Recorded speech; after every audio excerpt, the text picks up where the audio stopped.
Supreme court में दिल्ली दंगों के आरोपी शर्जील इमाम, उमर खालिद और पिंजरा तोड़ ग्रुप की सदस्य गुलफिशा फातिमा की जमानत याचिकाओं पर शुक्रवार को अहम सुनवाई हुई। जस्टिस अरविंद कुमार और जस्टिस एनवी अंजारिया की 2 जजों वाली बेंच ने मामले की विस्तृत दलीलें सुनने के बाद सुनवाई को सोमवार तक के लिए टाल दिया। लेकिन इस बार कोर्ट ने आरोपियों के लिए जो किया वो कहीं न कहीं आने वाले समय के लिए एक पॉजिटिव रिस्पॉन्स के तौर पर देखा जा सकता है। जस्टिस अरविंद कुमार ने कहा, यह एक गंभीर मामला है और इसे सोमवार को पहली प्राथमिकता के तौर पर सुना जाएगा।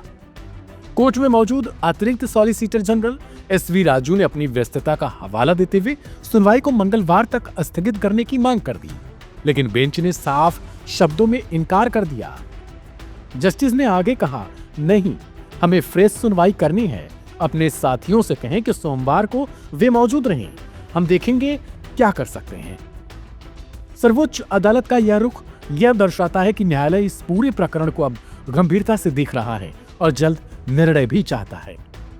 सुनवाई के दौरान अदालत में कई बड़े वकील पेश हुए, जिसमें गुलफिशा फातिमा की ओर से वरिष्ठ अधिवक्ता अभिषेक मनु सिंघवी ने पैरवी की, जबकि शर्जील इमाम की ओर से सिद्धार्थ दवे ने दलीलें रखी।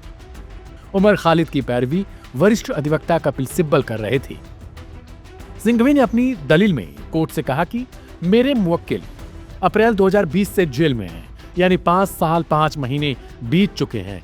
चार्जशीट 16 सितंबर 2020 को दायर की गई, लेकिन हर साल एक पूरक चार्जशीट डालना पुलिस का सालाना रिवाज बन गया है।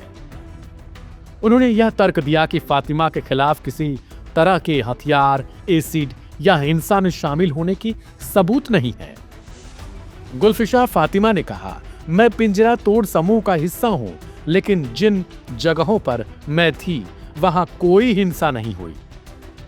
इस दौरान अभिषेक मनु सिंघवी ने यह भी जोड़ा कि देवांगना और नताशा को जमानत मिल चुकी है, फिर फातिमा को जेल में रखना अनुचित है। इधर दिल्ली पुलिस की ओर से पेश ASG SV राजू ने पुलिस के हलफनामे का हवाला देते हुए जमानत का सख्त विरोध किया। राजू ने कहा कि उमर खालिद, शर्जील इमाम और उनके सहयोगियों ने एक सुनियोजित साजिश के तहत हिंसा भड़काई। इन लोगों का मकसद न केवल दिल्ली में सांप्रदायिक तनाव फैलाना था, बल्कि देश की एकता और संप्रभुता को चोट पहुंचाना भी था।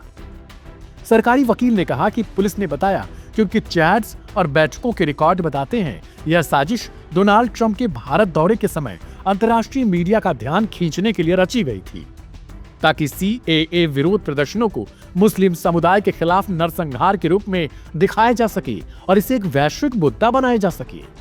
सरकार की दलीलें थी कि इस साजिश का उद्देश्य हिंसा के जरिए देश में अव्यवस्था फैलाना, जो UAPA के दायरे में आता है। दोनों पक्षों की बहस के बाद सुप्रीम कोर्ट ने यह मामला सोमवार को सूचीबद्ध करने का आदेश दिया, जिसे कोर्ट का पहला मैटर माना जाएगा। जस्टिस अरविंद कुमार की टिप्पणी से यह स्पष्ट था कि अदालत इस मामले में देरी नहीं चाहती। वहीं बचाव पक्ष का तर्क है कि आरोपियों के खिलाफ कोई ठोस सबूत नहीं और सालों से उन्हें केवल प्रतीकात्मक तौर पर जेल में रखा गया। अब पूरा ध्यान सोमवार की सुनवाई पर टिक चुका है, जहां तय होगा कि दिल्ली दंगा केस से जुड़े इन प्रमुख आरोपियों को अंतरिम राहत मिलेगी या नहीं। यह सुनवाई न केवल इन तीनों की जमानत का फैसला तय करेगी, बल्कि यह भी संकेत देगी कि क्या दिल्ली दंगे की जांच निष्पक्षता और न्याय के दायरे में आगे बढ़ रही है या फिर नहीं।